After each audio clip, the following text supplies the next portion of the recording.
walain syi'na, dan jika kami menghendaki,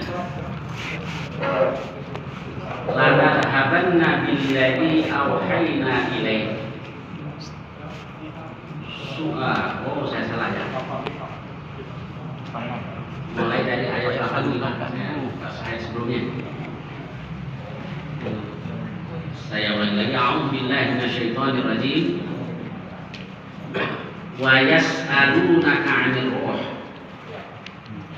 Dan mereka bertanya kepada engkau tentang ruh. Qulir ruhu min amri rabbi. Katakan, roh itu dari urusan Tuhan. Wa ma utitum minal ilmi illa qalila. Dan kamu tidak diberi ilmu kecuali sedikit. Baik, sebelum lanjut kita bahas. Kita lihat sababun nuzulnya. Sababun nuzulnya ayat ini adalah bahwa ada beberapa orang Yahudi yang kemudian bertanya, coba tanyakan kepada orang itu, yaitu kepada Muhammad, tentang arwah.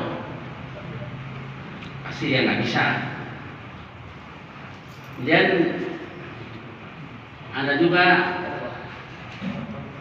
yang mengatakan enggak, bukan itu sabab nuzulnya, karena ini kan surah Makkiyah.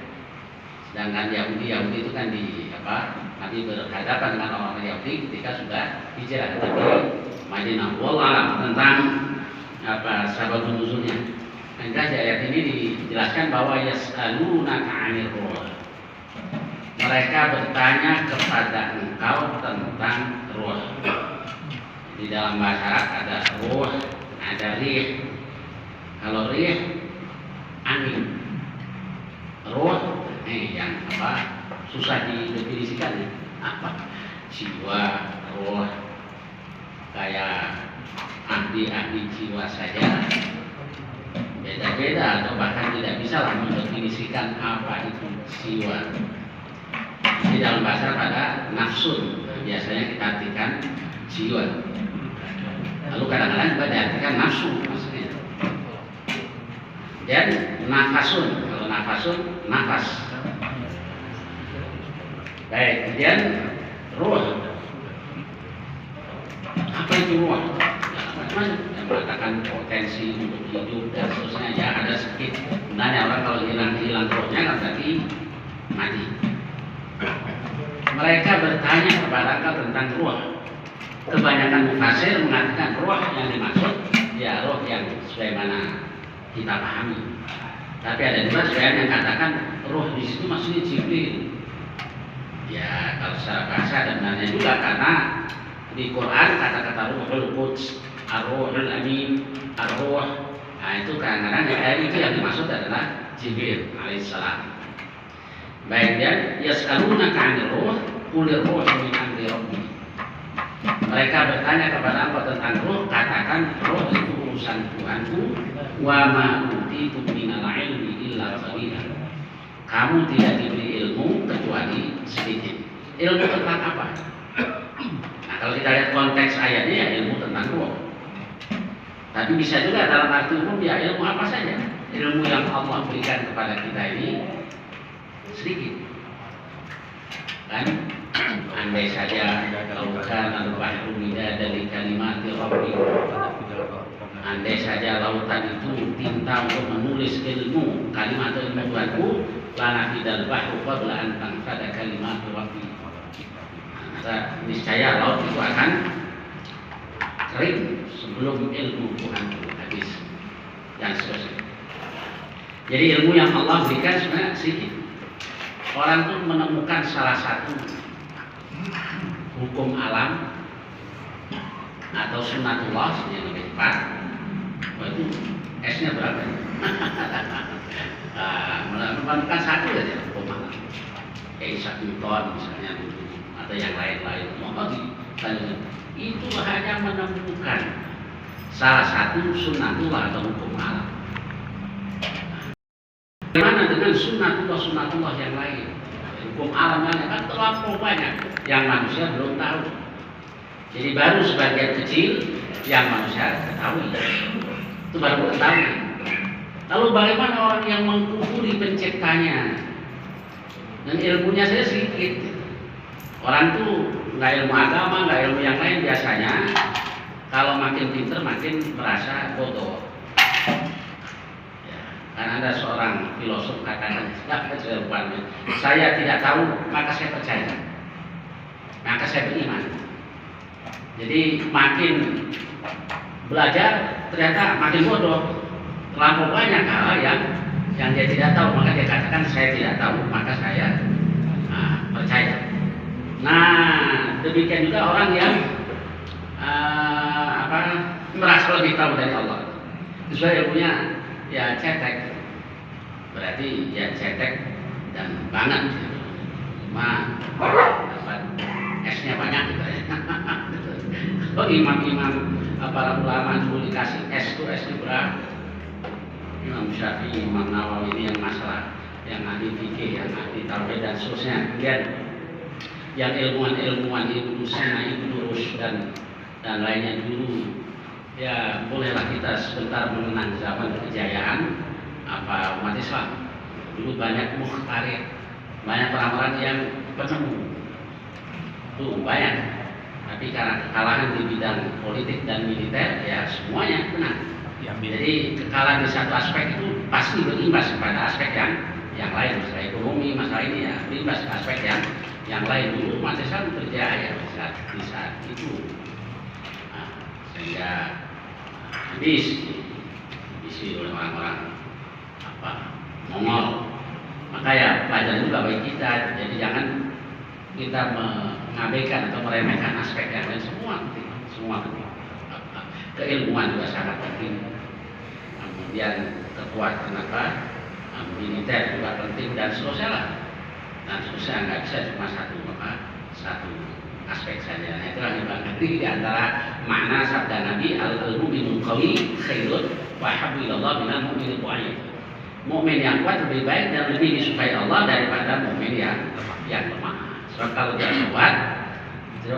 kuat, dia bisa bukan berbuat baik bukan hanya buat dirinya sendiri, tapi juga buat orang lain. Tapi kalau dikasih kekuatan apa saja itu, baik kekuatan fisik, ekonomi, ilmu atau lainnya, jangan lantas sombong. Kata Rasul, "Wa fi kullin khair." Masing-masing itu punya kebaikan. Itu kadang-kadang kita baru dikit susah merasa lebih pintar dari Allah, merasa lebih pintar dari Rasulullah Sallallahu Alaihi Wasallam. Jadi kadang-kadang ya Allah mau mengkufuri ayat sama hadis saja capek-capek sampai dokter ya. S3-nya beberapa biji kadang-kadang cuma mau jadi orang munafik, cuma mau jadi orang yang mengkufuri ayat-ayat Allah dan hadis-hadis Rasulullah Sallallahu Alaihi Wasallam. Dan saya bicara tentang hadis tadi ya, siogianya kita inilah ke ahli hadis kalau memang niatnya lurus. Kalau memang niatnya lurus ya tanya ke ahli hadis biar lebih pas. Biasa kita diskusi ya, bukan ini bicara soal itu ya, udah kacau. Tapi saya nanya yang tadi itu urusan berat itu yang Nabi katakan laqilu mautakum la ilaha illallah. Aina man kana akhir qawli la ilaha illallah dakhala al-jannah. Talqinlah orang yang mau mati dengan la ilaha illallah, orang yang akhir kata-katanya la ilaha illallah dakhala al-jannah. Begitu meremehkan. Masa sekedar omongan bisa masuk surga? Yang jadi nabi apa Muhammad Rasulullah Sallallahu Alaihi Wasallam. Dia yang jadi nabi. Semua yang dia katakan itu dibimbing oleh Allah. Kalau salah ditegur oleh Allah Subhanahu Wa Taala. Nah, sekarang realitanya tidak mudah ternyata mengakhiri hidup dengan kalimat la ilaha illallah. Kalau nggak percaya tanyakan dokter-dokter atau perawat yang biasa menjaga di ruang ICU. Banyakan yang bisa baca la ilaha illallah atau tidak. Jadi tidak mudah. Anak kecil tahu nggak sekolah apa udah la ilaha illallah. Orang kafir juga bisa mengatakan la ilaha illallah di mulut saja. Jadi apa? Kalau la ilaha illallah itu jadi keyakinan kita. La ilaha illallah, tidak ada ilah, la ma'budu bihaqqin illallah. Enggak ada yang berhak disembah kecuali Allah. Nah, itu sumpah kita. Itu dilanggar, ya sudah murtad. Sumpah asyhadu an la ilaha illallah. Saya sumpah, saya bersaksi, saya umumkan, saya nyatakan, saya mengakui bahwa tidak ada ilah, nggak ada yang berhak disembah kecuali Allah. Ini batal, ya berarti dia murtad. Saya contohkan. Ini ketelapasan karena refleks. Orang dulu dikit-dikit kan demi lata, demi usaha. Dulu di zaman jahiliyah. Sudah masuk Islam, kadang-kadang masih refleks. Boleh bagus. Nanti riwayat Ahmad itu Nabi katakan, kalau mengatakan begitu, yakni dalam arti tidak sengaja tadi, maka kafaratnya adalah membaca la ilaha illallah. Kok bukan kafaratnya membaca wallah demi Allah? Karena kalau kata-kata itu disengaja, maka dia kufur. Kalau sengaja demi Lata, demi Uzza, maka dia kufur. Jadi jangan main-mainlah kita dengan masalah akidah tadi. Jadi kalau ini jadi keyakinan kita, la ilaha illallah itu juga zikir kita. Malah juga yang mengatakan orang apa zikir udah lama-lama, ya itu Rasul. Rasul ajarkan zikir Allahu dzikri la ilaha illallah, jaddidu imanakum bi kalimati la ilaha illallah, perbaharuilah iman kamu dengan kalimat la ilaha illallah. Dan seterusnya Nabi juga ajarkan zikir la ilaha illallah, la syarika lahu, lahul mulku wa lahul hamdu wa huwa 'ala kulli syai'in qadir. Ada yang di satu hadis 10 kali pagi, 10 kali sore atau 100 kali dan seterusnya. Semua hadis sahih. Semua hadis sahih. Jadi ternyata tidak mudah. Kalau terjadi kebiasaan kita, zikir kita, keyakinan kita, insya Allah kita mengakhiri hidup. Nah, yang kita mohon untuk mengakhiri hidup dengan kalimat la ilaha illallah. Kalau di dunia ini memang permainkan la ilaha illallah, gimana ya nanti mau matinya? Di dunia juga mau permainkan kalimat la ilaha illallah. Dan itu kalimat yang paling penting dalam Islam.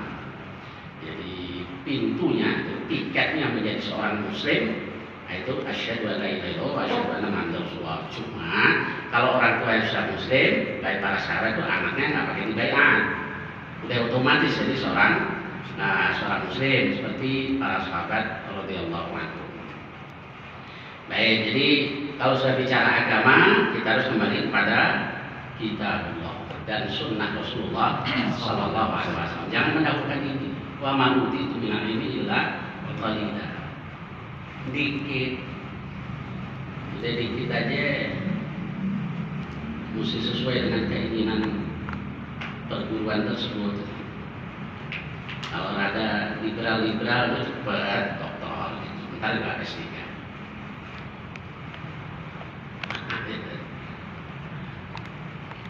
Ya, ada teman bikin tesis buat S2. Apa juga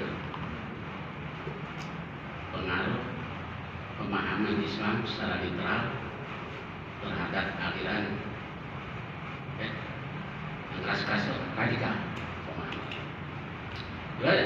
Itu pemikiran liberal. Makanya kalau sudah ada literal, kemudian apalagi kontekstual dan seterusnya, hati-hati terjebak dalam apa? Dalam pemahaman liberal. Ya seperti yang dipahami para sahabat radhiyallahu anhu. Kalau kita pengen selamat dalam memahami kitab Allah dan sunnah Rasulullah SAW. Lalu kalau dia katakan masalah ilallah masuk surga, itu kuncinya. Dari dulu juga kita kalau baca ini gitu ya, Miftahul Jannah, ada kuncinya la ilaha illallah. Baik, karena dosa yang lain, itu terserah Allah. Fayaghfiru liman yasha wa yu'adzibu man yasha. Tapi kalau mati dalam keadaan kafir, nggak bisa. Itu misalnya Rasul. Masa kita merasa lebih sih dari Rasulullah Sallallahu Alaihi Wasallam. Dan masih banyak, cuma satu contoh aja. Contoh yang lain teramat banyak orang yang lupa itu wa ma utitu minal ilmi qalila. Ya, kayak Namrud ya, sesuai dengan zamannya. Namrud dulu ya karena kebodohannya sebenarnya, karena tidak paham sama mampu itu minal illa qalila. Dia suruh bikin menara yang tinggi, dia pengen nantangin Tuhannya Ibrahim. Amruk menara. Fir'aun suruh Haman bangun gedung, dia pengen lihat Tuhannya Musa. Jadi cetek banget, tapi nggak sadar. Maka ada orang yang tahu dan dia tahu bahwa dia tahu. Ada yang tahu tapi tidak tahu kalau dia tahu. Ada yang tidak tahu tapi dia tahu kalau dia tidak tahu. Ada orang yang tidak tahu dan tidak tahu kalau dia tidak tahu.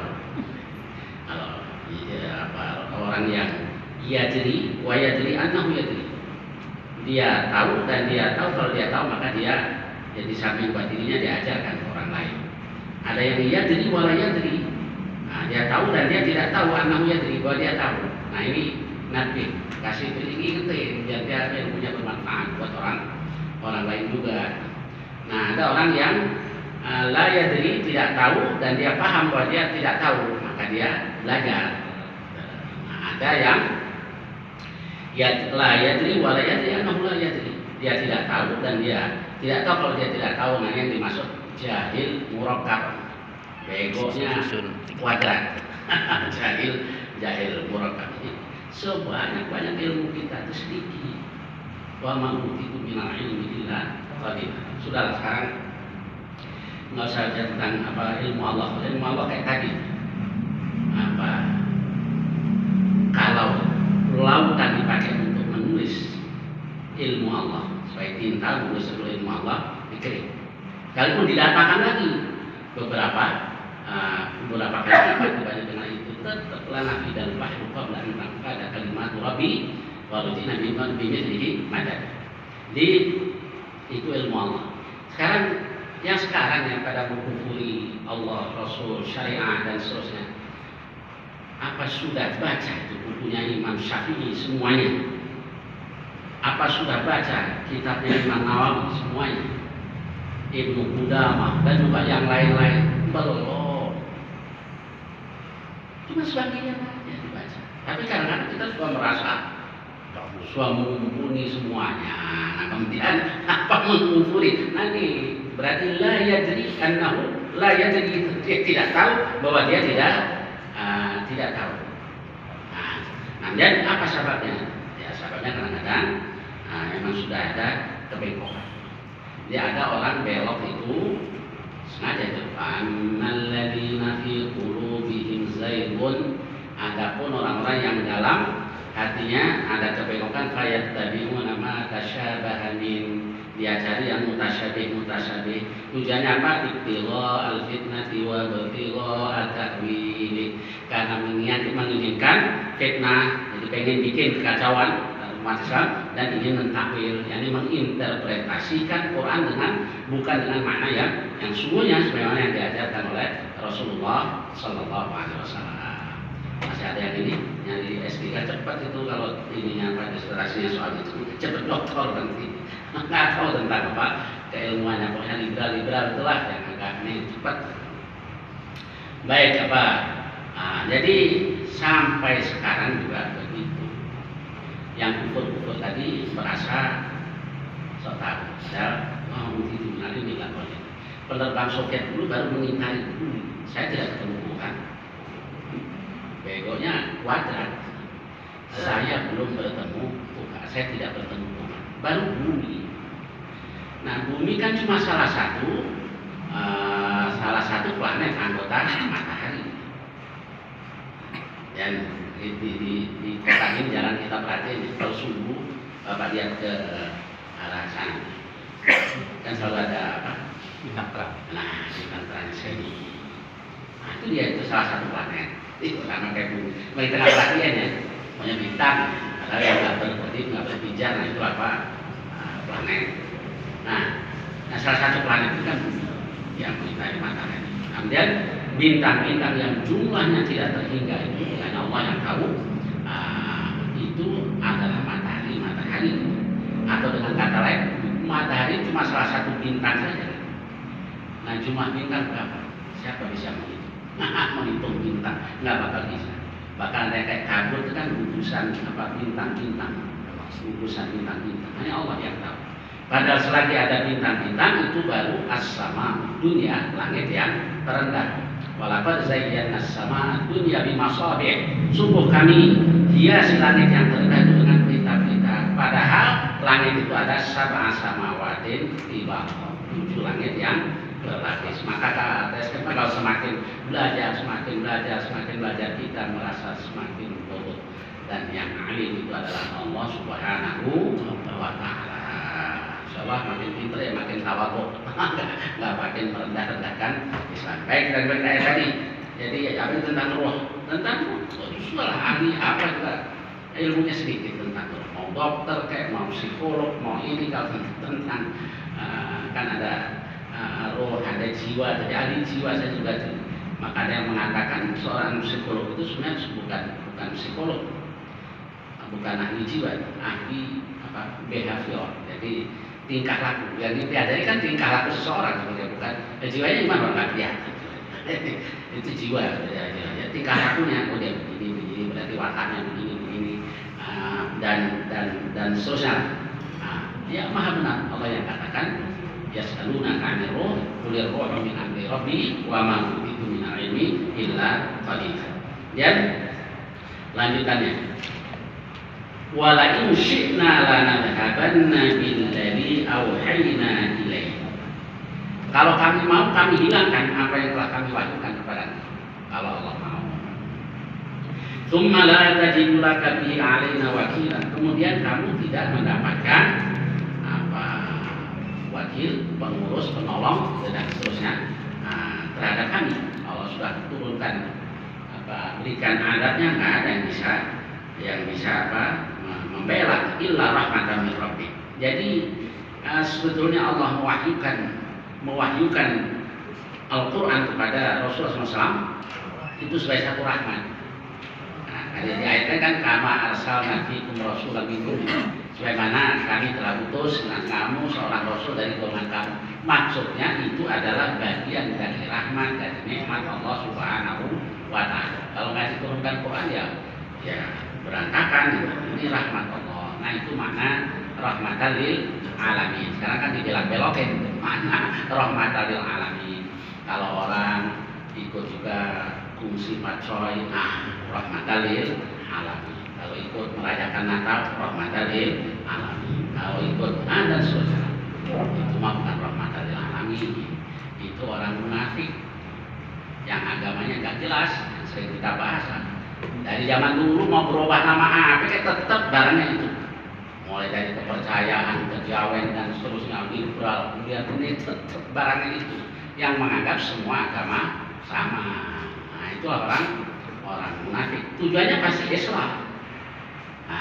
Wa idza qila lahum la tufsidu fil ardi qalu innama nahnu muslihun. Kita berdamai, bikin perdamaian begini caranya. Semua agama sama. Enggak begitu yang diajarkan oleh Allah dan Rasulullah Sallallahu Alaihi Wasallam. Jadi banyaklah semua istilah-istilah yang kata-kata di Quran yang orang belok-belokkan mana. Jadi antaranya ini rahmatan lil alamin.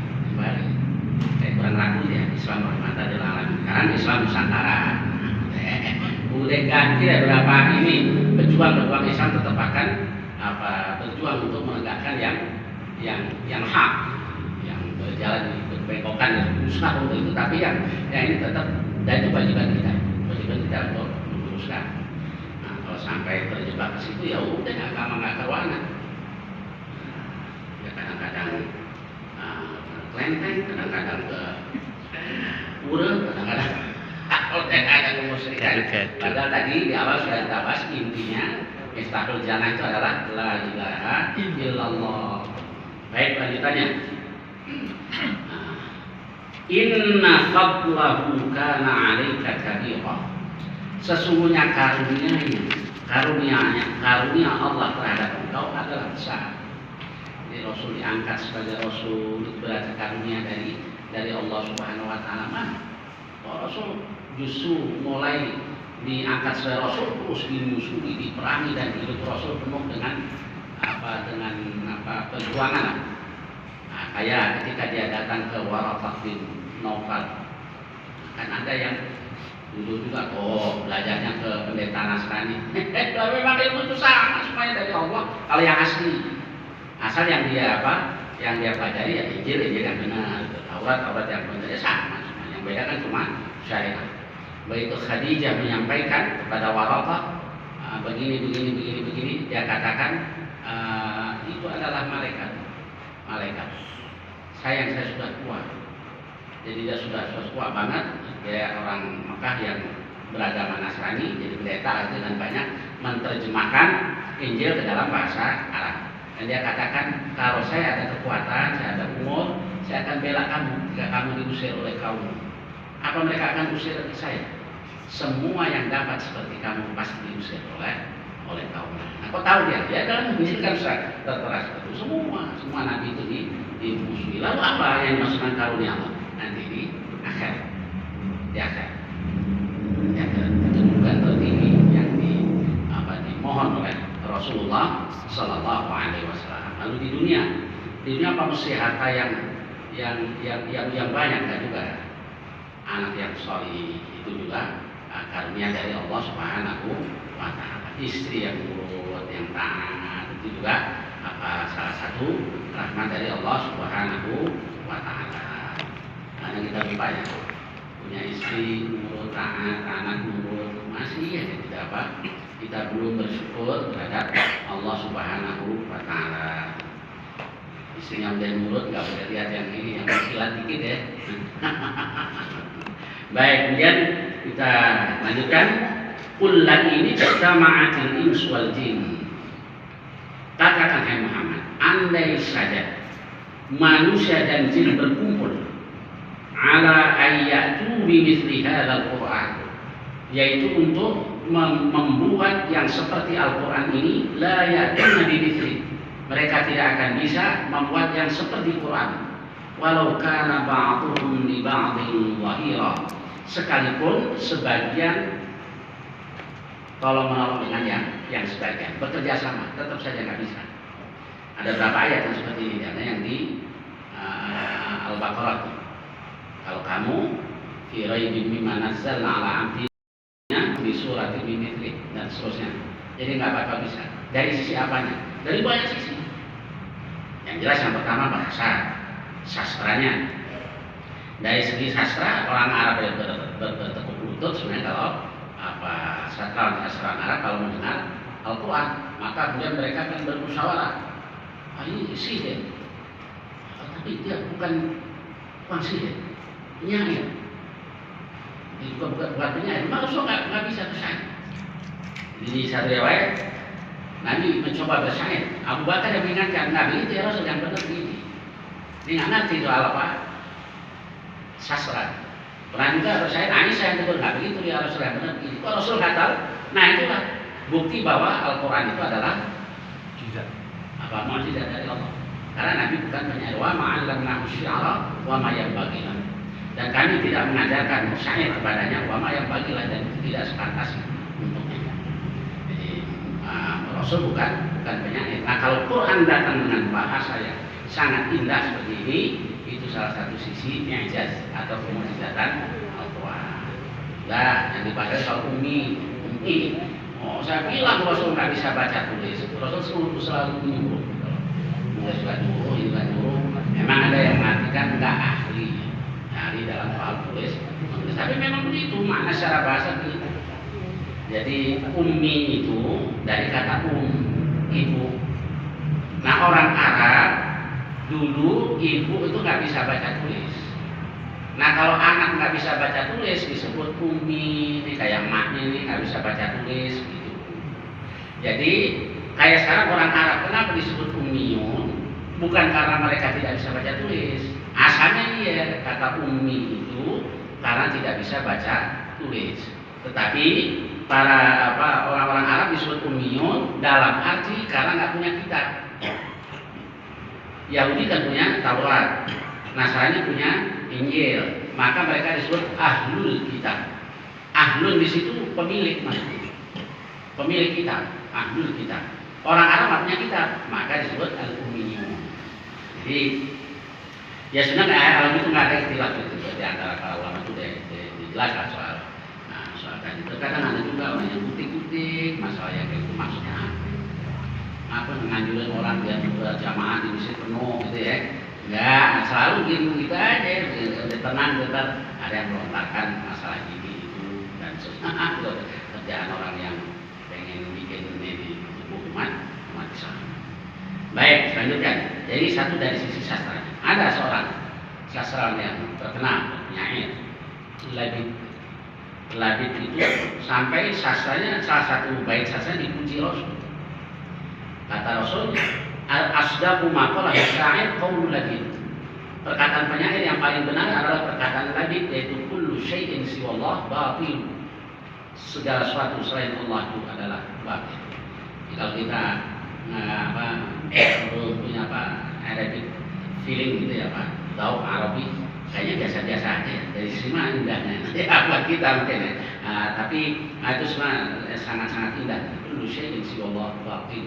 Segala sesuatu selain Allah adalah batil. Itu adalah perkataan Labid yang paling benar. Jadi kadang-kadang memang kalau diterjemahkan apa saja itu seringkali jadi berubah ya, ini yang berubah. Tapi ada juga kadang-kadang karena yang menerjemahkan pinter atau karena yang bikin ini kayak Khairil Anwar itu aku kalau sampai waktu mau tak seorang pun kan merayu, tidak juga kau. Ada yang terjemahkan indah juga. Ana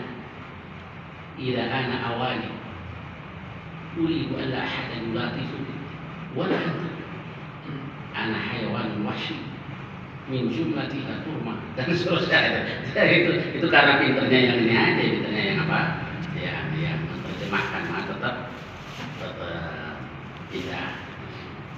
Baik, sekarang Labid tadi dipuji oleh Rasul, tapi setelah masuk Islam, dia disuruh bersyair oleh Abu Bakar dengan bangga. Setelah Rasul ajarkan kepadaku surah Al-Baqarah dan Ali Imran, dia merasa tertekuk lutut, nggak ada apa-apanya syair. Umar suruh dia bersyair, dia juga tidak mau, nggak ada apa-apanya syair dibanding dengan Al-Quran. Jadi yang belum banyak tahu tentang bahasa Arab saja, kalau kita membaca atau mendengarkan bacaan Quran kan enak kan ya.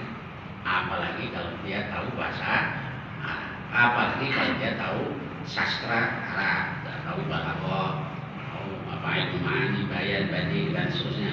Apalagi kalau dia sudah punya di tahu Arabi, Arabic feeling, masya Allah. Ya benar-benar mukjizat. Itu baru dari sisi bahasanya, belum dari sisi yang lain. Ada yang katakan ramalan Quran, enggak, salah, Quran bukan ramalan. Kalau ramalan itu kadang benar, kadang enggak. Kalau Quran pemberitaan Allah dalam Quran itu benar semuanya. Kayak contohnya dulu ketika turun yasaluna alif lam mim ghulibatir rum dan seterusnya. Romawi kalah fi adnal ardi, di negeri yang tidak jauh, wa hum min ba'di ghalabihim sayadribun, setelah kalah mereka akan menang fi bid'i sinin, dalam hitungan bid'i sinin. Nah, waktu itu Romawi kalah. Jadi umat Islam itu merasa senang kalau Romawi menang, karena sama-sama punya kitab suci. Nah, Persia menang, kan dua imperium dulu perang terus nih. Suatu ketika Romawi kalah, orang musyrik diizinkan Romawi itu punya kitab suci. Kalah sama Persia, nanti kalian dua kami kalah. Lalu turun surah. Di situ Allah katakan, wahum min ba'di ghalabihim sayaghlibun. Setelah kalah mereka akan menang. Kapan? Fi bid'i sinin, dalam hitungan bid'i sinin. Bid'un itu bilangan antara 3 sampai 9. Dan Abu Bakar keluar nantangnya, taruhan. Waktu itu masih boleh taruhan, belum dilarang. 3 tahun lagi Romawi akan menang. Setelah 3 tahun belum menang juga. Mana nih Abu Bakar? Katanya menang. Ditanya Rasul, kamu ngomong berapa tahun Abu Bakar? 3 ya Rasul. Gitu kan bukannya 3. Lalu dia bilang 9 tahun. Ternyata benar setelah 9 tahun Romawi menang. Nah, ini contoh pemberitaan yang ada di dalam Al-Quran yang sudah terjadi. Yang lain-lain juga semuanya pasti akan terjadi buat orang-orang yang beriman, yang meyakini Al-Quran. Yang tidak meyakini Quran, makin dikasih tahu makin jauh. Ya inilah kalau memang dia kufur ya ngaku aja lah kafir itu jangan ngerecokin. Ya, kalau memang kafir ngaku aja kafir, ngerecokin. Baik, nah nanti dari sisi-sisi yang lain kayak siapa dulu yang menyusun sekian 100 tokoh Michael Hart yang urutan pertama Muhammad Rasulullah apa alasannya? Karena ajarannya meliputi both secular level and spiritual level. Ya, ini antara satu kelebihan Quran, isinya bukan hanya berkenaan dengan masalah spiritual, tapi juga masalah dunia. Dan dalam Islam memang saya dua hal tadi. Jadi dua-duanya ada di dalam Al-Quran. Baik, sisi-sisi lain masih banyak sekali. Dan ayat berikutnya walaqad sarrafna lin-nasi fi hadzal Qur'ani min kulli mathal. Kami telah berulang-ulang kami jelaskan segala macam contoh, segala macam perumpamaan di dalam Al-Quran ini. Fa'aba aktsarun nasi illa kufura. Kebanyakan manusia tidak mau kecuali kufur. Jadi jelasin kayak begitu, yang kafir ya tetap saja kufur. Maka kita minta petunjuk Allah. Mayyatillah fala mudilla lahu wa may yudlil fala hadiyalah. Baik, sampai dengan ayat ini. Nah, barangkali ada